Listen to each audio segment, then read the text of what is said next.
चहा घेताय ना, आणते मी. हे जावई बापू पण ना नुसतं तोंडासमोर बसून राहतील. तर मरणाचं गरम होतं, बसतील असे. पदर घेऊन बसावं लागतं मला. आणते मी चहा. पाणी आणू का? नको ना? चहा घ्यायला गेली का काय ना काय काड्या करतील जावई बापू पाठीमागून.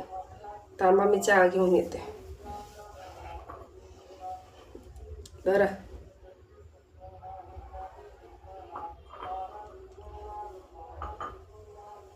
आता पाणी आणू?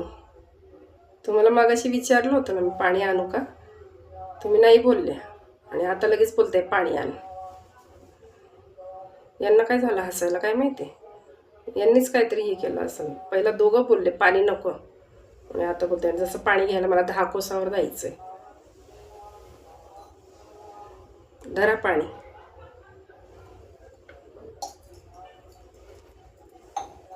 आधी नाही बोलले पाण्याचं. पाठीमागून मग आम्हाला काढे केले असतील. पाणी आणायला सांगा. मग तेव्हाच पाणी आणायला सांगायची काय? विचारलं तर सांगायचं ना लगेच पाणी आणा. मुद्दाम काय पण काढे करायच्या. माहिती त्यांना चांगलं. मामाचे आणि मामीचे कसे भांडणं लावून द्यायचे. कोणता नवस केला होता मी काय माहिती. इतका गुन्हाचं जावई करून आणलंय. सगळं माझ्या मुलीसाठी सहन करावं लागतं. तुम्ही ना, तुम्हाला मी आधीच सांगून ठेवते, जावई समोर ना जास्त बोलत जाऊ नका तुम्ही. समजलं ना? तुमचे आणि माझे भांडणं बघितले ना किती जावई जास्त करतात. माहिती चांगलं. घर जावई आणलेलं आहे आपण. त्यांच्यासमोर आपण वाद घालत बसलो तर त्यांना मग बोलायला बहाणा भेटतो की यांनाच पद्धत नाही आणि ही मला पद्धत शिकवते मामी. मग गप्प बसत जावा तुम्ही. मी आधी तुम्हाला पाण्याचं विचारलं तुम्ही काय बोलले? नको. मग नंतर कसं काय तुम्हाला पाण्याची तहान लागली? पाणी काय मला विहिरीवरून आणायचं आहे का? असं जायचं आहे, असं पाणी आणायचं आहे, जसं विहिरीवर पाणी घ्यायला जायचं आहे. मुद्दाम तुम्ही त्यांच्यासमोर ना नाटकं करतात. जावयांची सावली पडली वाटतं तुमच्यावर. पहिला नव्हते तुम्ही असे.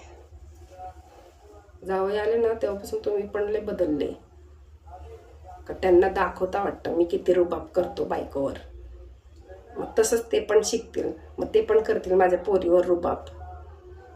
स्वतःला काय समजतात काय माहिती. एवढं तुम्हाला एकट्यामध्ये सांगितलंय जावई समोर जास्त बोलत जाऊ नका. ते फायदा उचलता ना मग. गप्प बसा तुम्ही, बोलू नका अजिबात.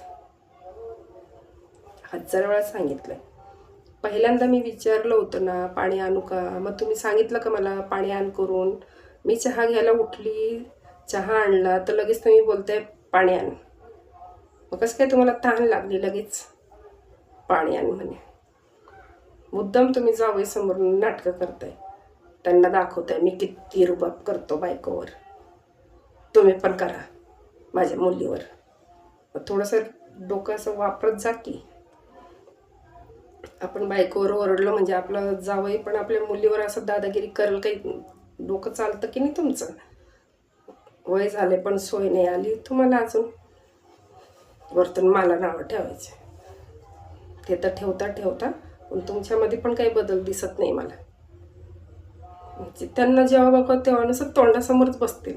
माहिती आहे मामी आपली पदर खाली टाकत नाही आपण समोर असल्यावर.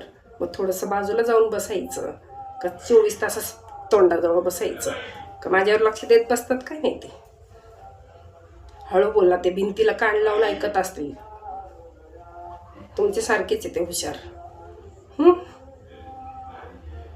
कुठून भेटले काय माहिती. नुसतं उगाच डोक्याला ताण देता नुसतं माझ्या.